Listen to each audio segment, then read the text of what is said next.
Hello दोस्तों, welcome to my channel. और आज की इस वीडियो में हम पढ़ने वाले हैं क्लास 12 चैप्टर बायोमॉलिक्यूल्स। ये ऑर्गेनिक केमिस्ट्री का चैप्टर है और इस चैप्टर को हम बोर्ड्स के लिए पढ़ने वाले हैं। तो चलो चैप्टर को करते हैं स्टार्ट। तो पहले हमारे पास है बायोमॉलिक्यूल्स का डेफिनेशन। तो बायोमॉलिक्यूल्स का डेफिनेशन में हम देखेंगे कि the organic compounds which are essential for growth and maintenance of life और बॉडी आर कॉल्ड बायोमॉलिक्यूल्स। यानी ऐसा कोई ऑर्गेनिक कंपाउंड जो कि बहुत एसेंशियल है हमारे ग्रोथ और मेंटेनेंस ऑफ लाइफ के लिए, उनको हम बायोमॉलिक्यूल्स बोलते हैं। तो ये मेन चीज़ आपको याद रखना पड़ेगा कि ऑर्गेनिक कंपाउंड्स, बायोमॉलिक्यूल्स क्या होता है? ऑर्गेनिक कंपाउंड्स होता है जो कि हमारे बॉडी के ग्रोथ और मेंटेनेंस में हेल्प करता है। तो बायोमॉलिक्यूल्स के एग्जाम्पल में क्या आएगा? Carbohydrates, proteins, vitamins, enzymes, hormones, nucleic acids. Carbohydrates, proteins, vitamins, enzymes, hormones, nucleic acid. तो ये एग्जाम्पल हमें याद रखना पड़ेगा बायोमॉलिक्यूल्स का। तो एग्जाम्पल में carbohydrates, proteins, vitamins, enzymes, hormones और न्यूक्लिक एसिड। कार्बोहाइड्रेट क्या होता है? कार्बोहाइड्रेट होता है हाइड्रेट्स ऑफ कार्बन।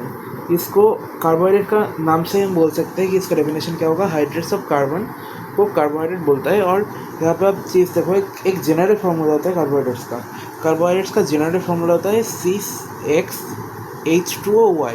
मतलब एक कार्बन होता है, मतलब एक नहीं, मतलब कुछ कार्बन होते हैं और कुछ H2O मतलब वाटर मॉलिक्यूल होते हैं। क्योंकि इसमें बोला गया है कि हाइड्रेट्स ऑफ कार्बन मतलब ही यही होता है कि कार्बन भी होगा और H2O मतलब वाटर भी होगा उसमें।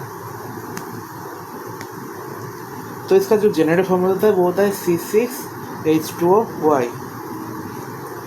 फिर the molecular formula of glucose C6H12O6। से आप सभी को पता है कि ग्लूकोज का जो मॉलिक्यूलर फार्मूला है वो क्या है हमारे पास? C6H12O6।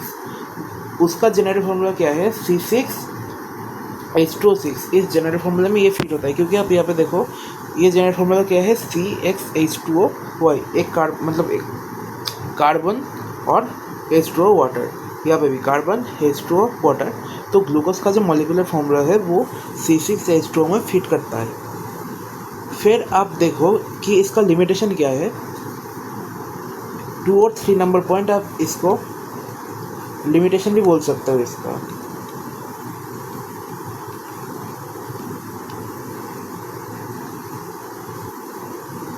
टू और 3 नंबर पॉइंट इसका लिमिटेशन है। क्योंकि आप 2 नंबर में देखो कि एसिटिक एसिड, आपको पता ही है कि एसिटिक एसिड एक एसिड है, ये कोई कार्बोहाइड्रेट नहीं है। लेकिन एसिटिक एसिड का जो फार्मूला है CH3COOH, ये फार्मूला इसमें फिट होता है। C2H2O2 मतलब CXH2OY में ये फिट हो जाता है एसिटिक एसिड का फार्मूला। लेकिन ये एक कार्बोहाइड्रेट नहीं है, तो इसलिए इसका एक लिमिटेशन आ गया। और अब ये देखो कि रैमनोस का फॉर्मूला होता है C6H12O5 जो कि कार्बोहाइड्रेट होता है।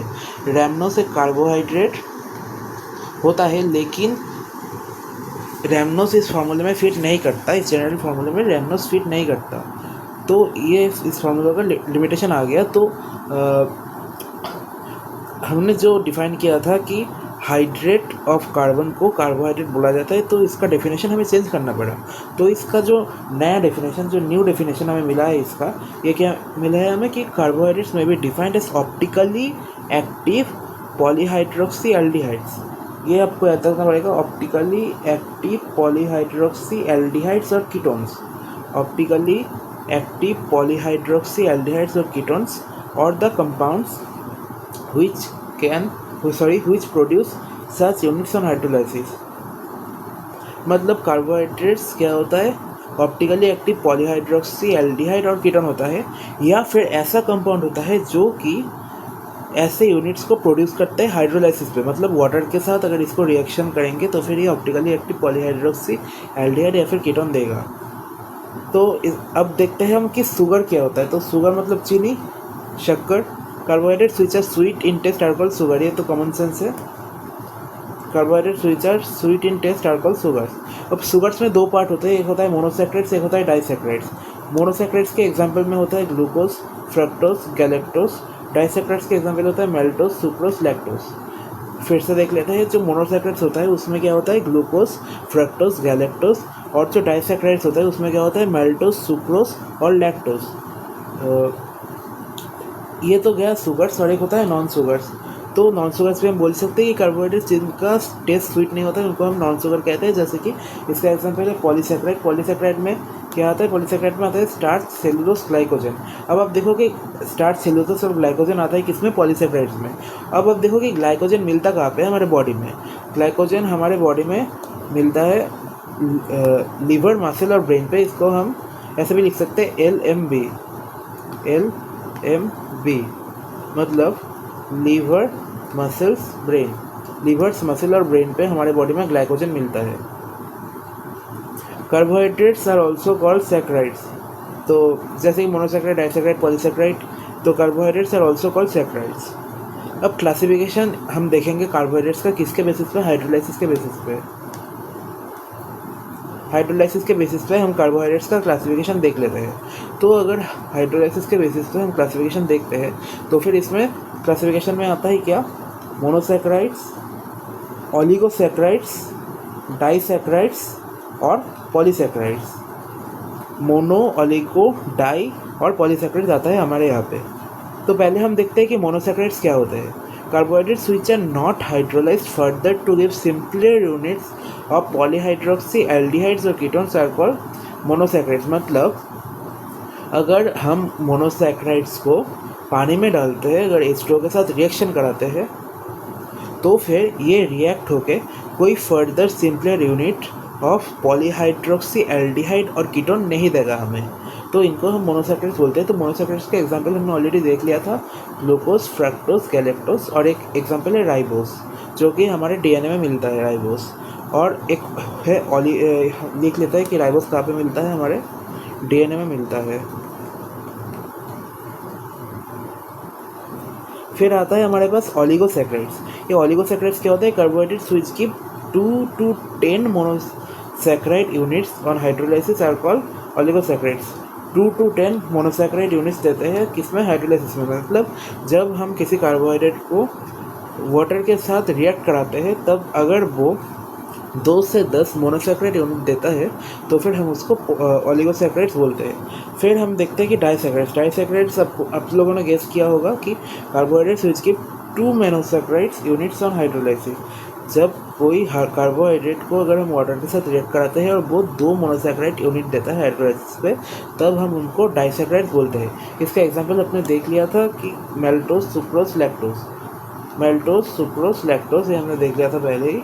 फिर आता है पॉलीसैकराइड्स। ये पॉलीसैकराइड्स क्या है, carbohydrates which give a large number of monosaccharides, carbohydrates which give a large number of monosaccharides unit on hydrolysis. मतलब इसको जब हम वाटर के साथ रिएक्ट कराते हैं, पॉलीसैकराइड्स को, तब वो एक large number of monosaccharide unit देता है हाइड्रोलाइसिस करने के बाद। एग्जाम्पल इसका क्या है, स्टार्च, सेलुलोज, ग्लाइकोजन, ये भी हमने पहले देख लिया था। फिर आता है हमारे पास रिड्यूसिंग शुगर। ये रिड्यूसिंग शुगर क्या होता है, ये होता है carbohydrates which are reduced to Fehling solution and Tollens reagent are called reducing sugar. ये जो हमारे पास है फेलिंग सॉल्यूशन और टोलेंस रिएजेंट, ये हम बाद में पढ़ेंगे, लेकिन अभी बस इतना याद रखना पड़ेगा कि कार्बोहाइड्रेट्स को जो कार्बोहाइड्रेट फेलिंग सॉल्यूशन और टॉलरिंग रिएजेंट में रिड्यूस हो जाते हैं उनको हम बोलते हैं reducing sugars. Carbohydrates which are reduced to Fehling solution and tolerance reagent are called reducing sugars. Example monosaccharides, disaccharides. इनका एग्जांपल है मोनोसैकराइड्स, डाइसैकराइड्स। मोनोसैकराइड्स में आपने पता ही है क्या होता है एग्जांपल, मोनोसैकराइड्स का एग्जांपल होता है ग्लूकोज, फ्रक्टोज, गैलेक्टोज, और डाइसैकराइड्स का होता है मेल्टोज और लैक्टोज। अब चीज़ देखो कि ये सुक्रोज जो है हमारे पास, ये सुक्रोज हमारे पास क्या है, डाइसैकराइड है। लेकिन अब एक चीज़ याद रखो कि सुक्रोज नॉन रिड्यूसिंग शुगर होता है। सुक्रोज डाइसैकराइड तो है लेकिन नॉन रिड्यूसिंग शुगर है। आप इसको एक एक्सेप्शन भी बोल सकते हो इसका। अब हम देखेंगे क्या है non reducing sugar. Non reducing sugar में क्या है, carbohydrates which are not reduced to Fehling solution and tolerance reagent are called non reducing sugars होगा यहाँ पे, आर कॉल्ड नॉन रिड्यूसिंग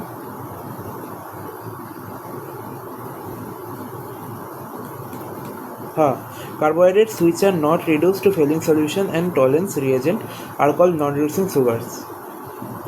अब आप यहाँ पे एक चीज़ देखो, due to availability of free aldehydic and ketonic groups reducing sugar बनता है, और एल्डिहाइडिक और कीटोनिक ग्रुप अगर नहीं हो तो फिर नॉन रिड्यूसिंग शुगर बनता है। ये जो हमारे पास फ्री अवेलेबिलिटी किसका, एल्डिहाइड और कीटोन ग्रुप, अगर फ्री अवेलेबिलिटी हो जाए हमारे पास एल्डिहाइड और कीटोन ग्रुप का तो फिर हमारे पास रिड्यूसिंग शुगर बनता है, और इफ़ नॉट मतलब अगर इनका अवेलेबिलिटी नहीं हो हमारे पास तो फिर क्या बनता है, नॉन रिड्यूसिंग शुगर बनता है। नॉन रिड्यूसिंग शुगर में एग्जांपल्स क्या है, starch cellulose glycogen, starch cellulose glycogen.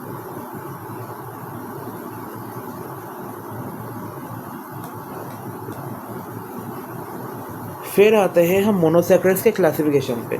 अगर हम मोनोसैकराइड्स को क्लासिफाई करेंगे on the basis of number of carbon atoms और फंक्शनल ग्रुप पे, नंबर ऑफ कार्बन एटम और फंक्शनल ग्रुप पे हम मोनोसैकराइड्स को डिवाइड करेंगे, मतलब क्लासिफाई करेंगे। तो एक तो होता है इसके पास एल्डिहाइडिक ग्रुप और एक होता है कीटोनिक ग्रुप। एल्डिहाइडिक ग्रुप को हम जो एल्डिहाइडिक ग्रुप में हम यूज़ करते हैं एल्डिहाइडोस, और कीटोनिक ग्रुप में हम यूज़ करते हैं कीटोस। ये आपको याद रखना पड़ेगा कि जो एल्डिहाइडिक ग्रुप होता है तो फिर क्या यूज़ करते हैं हम एल्डिहाइडोस, और जब कीटोनिक ग्रुप होता है हमारे पास तो फिर हम यूज़ करते हैं कीटोस। अब एल्डिहाइडिक ग्रुप क्या होता है हमारे पास, एल्डिहाइडिक ग्रुप तो आपको पता है कि ये होता है CHO, और कीटोनिक ग्रुप होता है जबकि कार्बन पे 2 फ्री वैलेंसी हो और इसके साथ एक ऑक्सीजन डबल बॉन्ड बना रहा हो, तो फिर इसको हम बोलते हैं कीटोन। तो कीटोनिक ग्रुप अगर होगा तो बोलेंगे हम कीटोस, और एल्डिहाइडिक ग्रुप होगा तो बोलेंगे एल्डिहाइडोस। अब आप यहाँ पे एक टेबल देख लो, छोटा सा टेबल है। अगर नंबर ऑफ कार्बन 3 है तो फिर बनेगा ट्राइओस, 4 है तो टेट्रोस, 5 है तो पेंटोस, 6 है तो हेक्सोस, 7 है तो हेप्टोस। अगर CHO लगेगा इसके साथ तो होगा एल्डोट्राइओस, एल्डोटेट्रोस, एल्डोपेंटोस, एल्डोहेक्सोस, एल्डोहेप्सोस। अगर C डबल बॉन्ड हो मतलब कीटोन लगेगा तो फिर होगा कीटोट्राइओस, कीटोटेट्रोस, कीटोपेंटोस, कीटोहेक्सोस, कीटोहेप्टोस। तो ये टेबल बहुत ही ईजी है और ये याद भी रखना पड़ेगा, मतलब टेबल पूरा याद रखने का ज़रूरत नहीं है, आप ये 6 नंबर याद रख लो, लेकिन ये टेबल तो वैसे बहुत ईजी है, याद भी रख सकते हो टेबल। फिर इसके बाद आता है हमारे पास ग्लूकोज। तो ग्लूकोज का मॉलिक्यूलर फॉर्मूला आपको पता है कि C6H12O6 होता है, और इसको हम एल्डोहेक्सोस बोलते हैं, क्योंकि आप यहाँ पे देखो ग्लूकोज के पास कितना कार्बन है, 6 कार्बन है ना, C6 हम बोलते हैं कि C6, तो इसके पास 6 कार्बन है तो इसको हम एल्डोहेक्सोस भी बोलते हैं।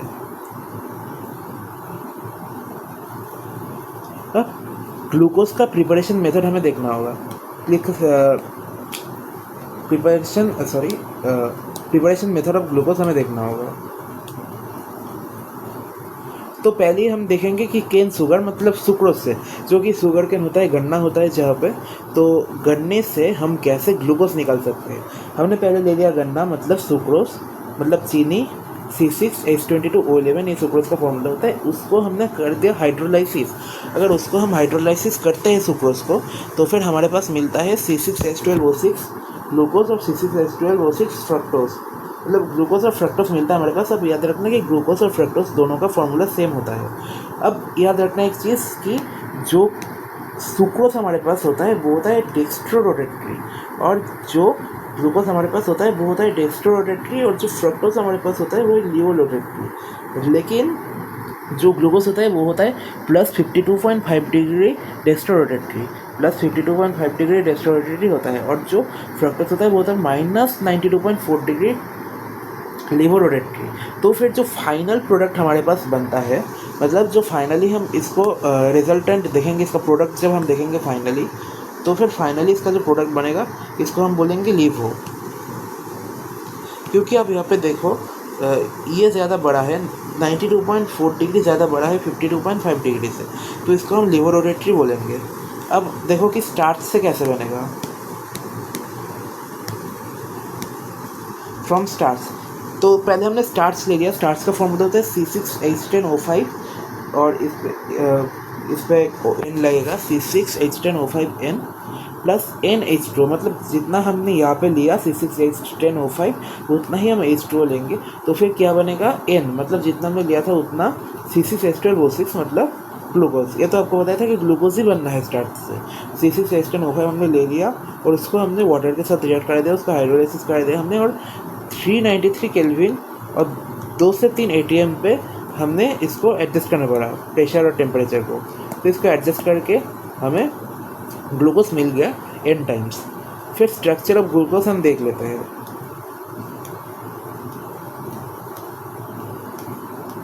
एक सेकेंड।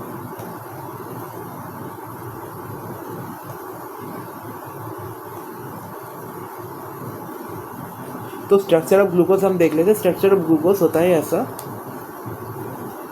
CHO मतलब एकदम ऊपर एक एल्डिहाइड ग्रुप लगा होता है, एल्डिहाइड ग्रुप, फिर नीचे होता है एल्कोहलिक ग्रुप, मतलब CHOH, ये 4 होते हैं, और एकदम नीचे होता है CH2OH, ये होता है 1 डिग्री अल्कोहल। तो जो ऊपर एकदम होता है वो होता है एक एल्डिहाइडिक ग्रुप, जो CHOH नीचे 4 होते हैं।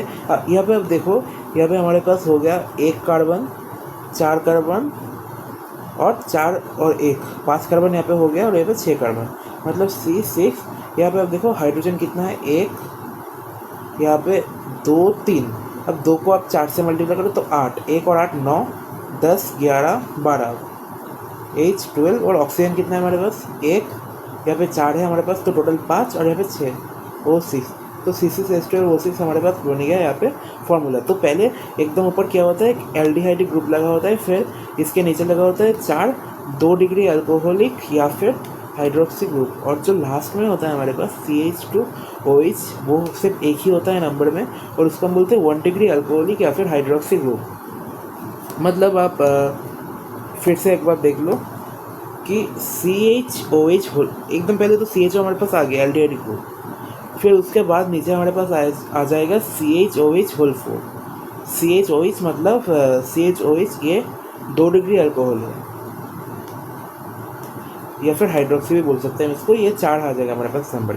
और CH2OH सिर्फ एक ही होगा, एल्डिहाइड जैसा ये सिर्फ एक ही होगा, ये बनेगा 1 डिग्री अल्कोहल या फिर हाइड्रोक्सी ग्रुप। अब हम ग्लूकोज का स्ट्रक्चरल एविडेंस देखेंगे इसका। तो ग्लूकोज का जो मॉलिक्यूलर फार्मूला है वो आपको पता है कि C6H12O6 होता है, और स्ट्रक्चरल एविडेंस में हम क्या देखेंगे, केमिकल रिएक्शन ऑफ ग्लूकोज। तो मॉलिक्यूलर फार्मूला आपको पता है, रिएक्शन विद HI। अब HI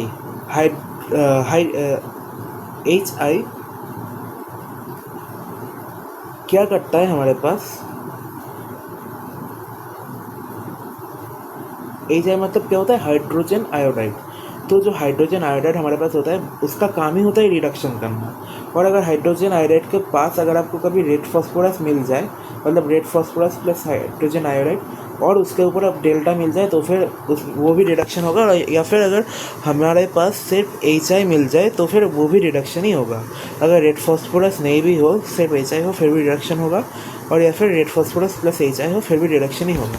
तो पहले हमने ले लिया ग्लूकोज। ग्लूकोज का फॉर्मूला मैंने आपको बता दिया, CHOH4 CH2OH। इसको हमने रिएक्शन कराया किससे, रेड फॉस्फोरस से, तो मैंने बोल दिया कि इसका रिडक्शन होगा। तो रिडक्शन अगर होगा तो फिर ये एल्केन बन जाएगा, रिडक्शन बना के ये एल्केन बना देगा, ये एल्केन बन जाएगा। यहाँ पे एल्केन क्या होगा, देखो हमारे पास पहले 6 कार्बन थे, अभी 6 कार्बन ही रहेगा, 1 2 3 4 5 6, फॉर्मूला तो वही बनेगा। एज कितना है हमारे पास, 1 2 3 4 5 6 7 8 9 10 11 12 13 14, तो फिर हमारे पास पहले 12 हाइड्रोजन था, अभी 14 हाइड्रोजन हो गया।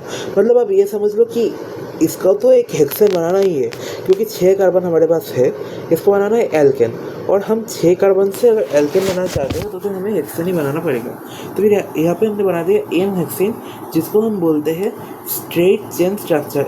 इसका स्ट्रक्चर जो होता है वो एक स्ट्रेट चेन स्ट्रक्चर होता है। इसके बाद हम देख लेते हैं reaction with HCN, hydrogen cyanide.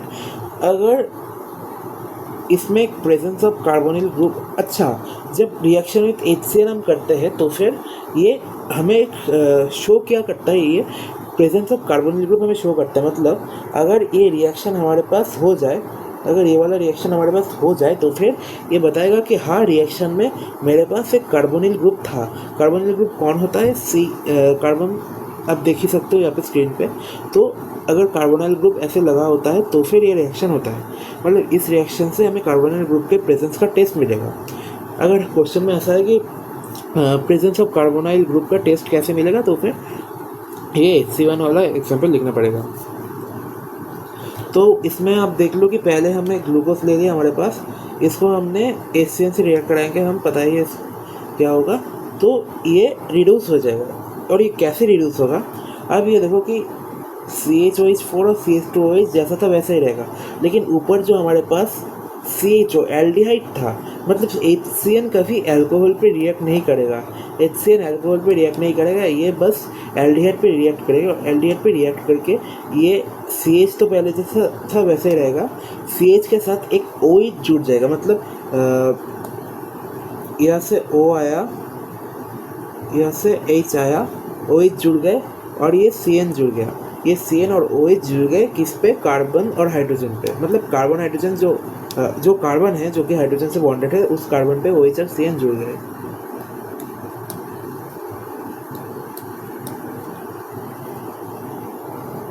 इसको हमने नाम दे दिया ग्लूकोसाइनोहाइड्रीन। इसका नाम होता है ग्लूकोसाइनोहाइड्रीन।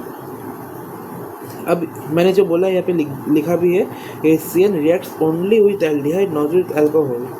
HCN सिर्फ एल्डिहाइड के साथ रिएक्ट करेगा, अल्कोहल के साथ नहीं।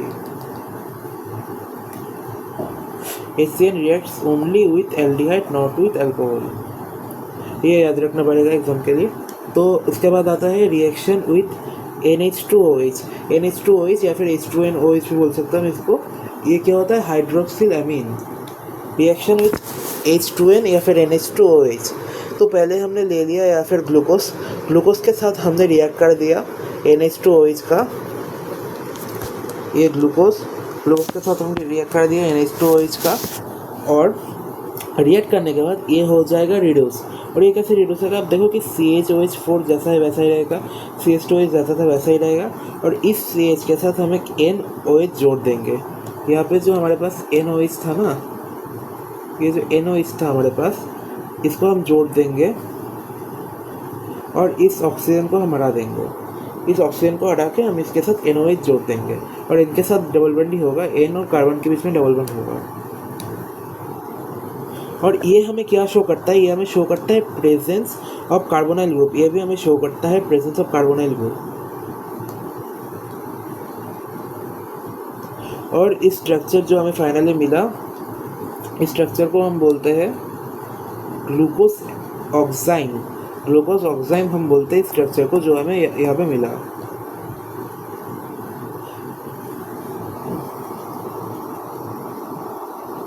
अब ये देखो कि यहाँ पे जो CHO हमारे पास था ये आ गया, और ये जो NH2 हमारे पास था ये आ गया, CHO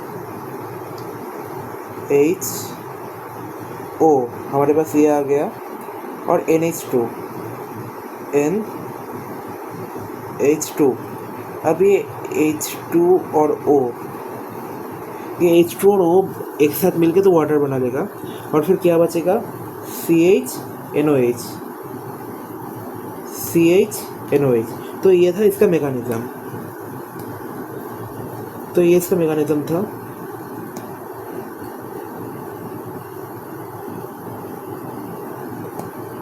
अब नेक्स्ट देखते हैं हम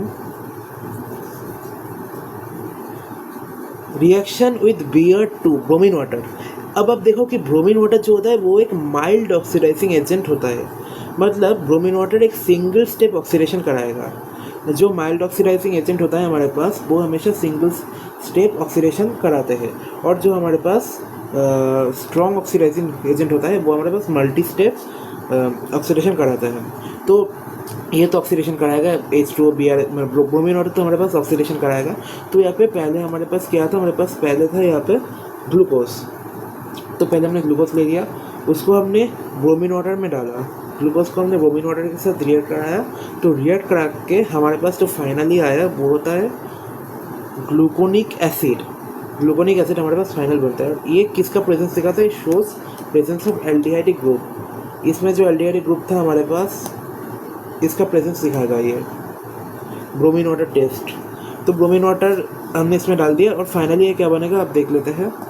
तो ये जो CHOH होल फोर है ये वैसा ही रहेगा, CH2OH जो था वो वैसा ही रहेगा, और CHO से ये बन जाएगा COOH, मतलब एल्डिहाइड से ये एसिड में रिड्यूस हो जाएगा।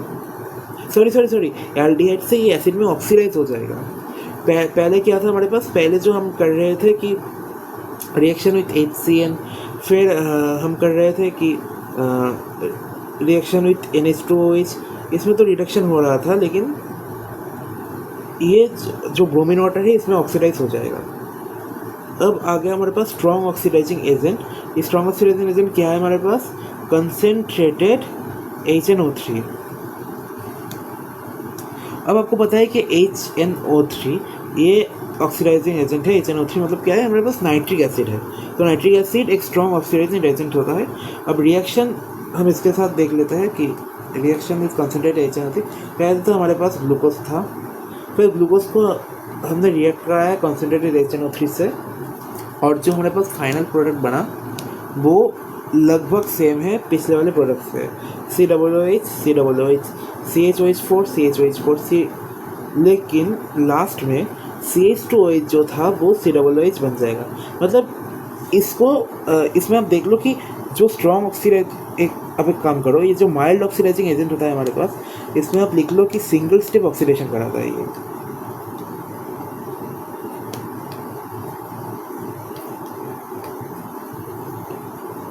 ये हमारे पास एक सिंगल स्टेप ऑक्सीडेशन कराता है जो माइल्ड ऑक्सीडेशन एजेंट होता है, जैसे कि ब्रोमीन वाटर। तो ये हमारे पास सिंगल स्टेप ऑक्सीडेशन आएगा। और ये जो स्ट्रॉन्ग ऑक्सीडेशन एजेंट हमारे पास होता है वो करता है 2 स्टेप ऑक्सीडेशन। ये 2 स्टेप ऑक्सीडेशन कराता है हमारे पास। तो फिर अगर 2 स्टेप ऑक्सीडेशन होगा, आप यहाँ पे देखो, यहाँ पे एक बार ऑक्सीडेशन हुआ था इसका, ये बन के COOH बन गया था ये। तो फिर यहाँ पे ये भी बचा है ना, तो इसका भी तो ऑक्सीडेशन होना होगा अगर 2 स्टेप करना होगा मुझे, तो ये भी COOH बन जाएगा। तो यही हुआ था लास्ट इस वाले में।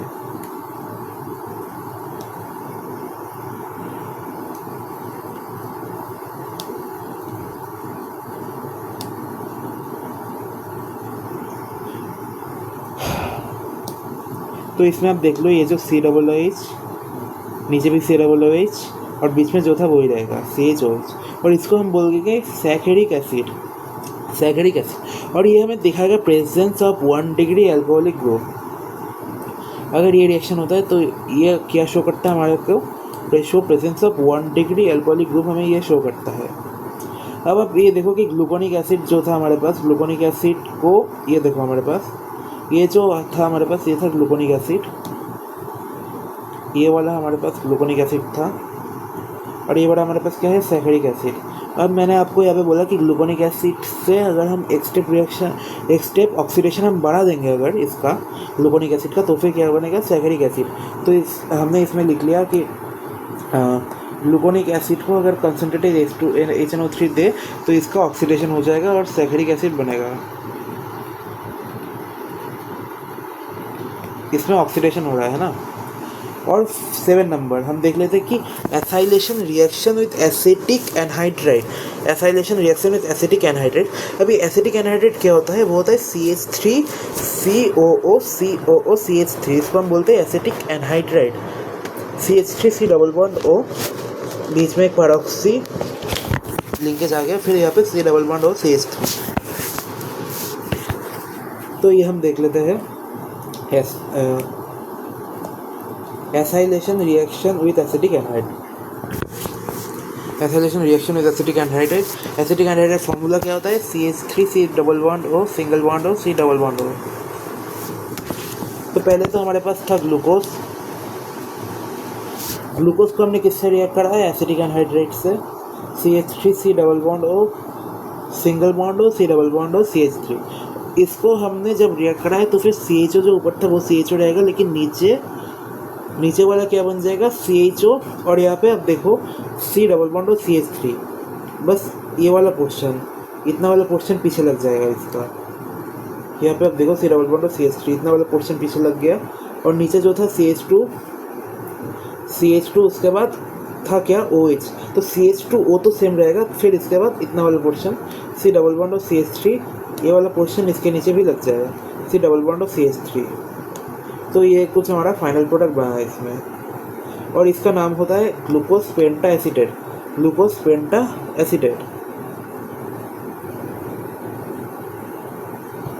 और ये क्या शो करता है हमारे पास, ये हमारे पास शो करता है presence of 1 degree and 2 degree alcoholic group. अब देखो कि 1 डिग्री अल्कोहलिक ग्रुप कितना है हमारे पास, 1 डिग्री अल्कोहलिक ग्रुप हमारे पास सिर्फ एक ही है। और 2 डिग्री अल्कोहलिक ग्रुप हमारे पास कितना है, 4 है हमारे पास 2 डिग्री अल्कोहलिक ग्रुप। मतलब 1 डिग्री अल्कोहलिक ग्रुप, ये हमारे पास है 1 degree alcoholic group,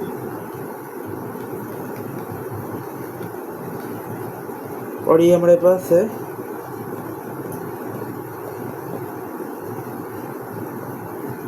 2 degree alcoholic group. तो दोस्तों लेक्चर नंबर 1 आज के लिए इतना ही था। मिलते हैं आप सभी से लेक्चर नंबर 2 में। अगर लेक्चर नंबर 1 आप लोगों को पसंद आया तो वीडियो को लाइक कर दो, चैनल को सब्सक्राइब कर दो, वीडियो को शेयर कर दो अपने दोस्तों के साथ। और ये जो मैं नोट्स मैंने दिया है यहाँ पे मैंने वीडियो पे, ये आप नोट्स में भी कॉपी कर सकते हो, ये बढ़िया नोट्स बनेगा। तो चलो बाय।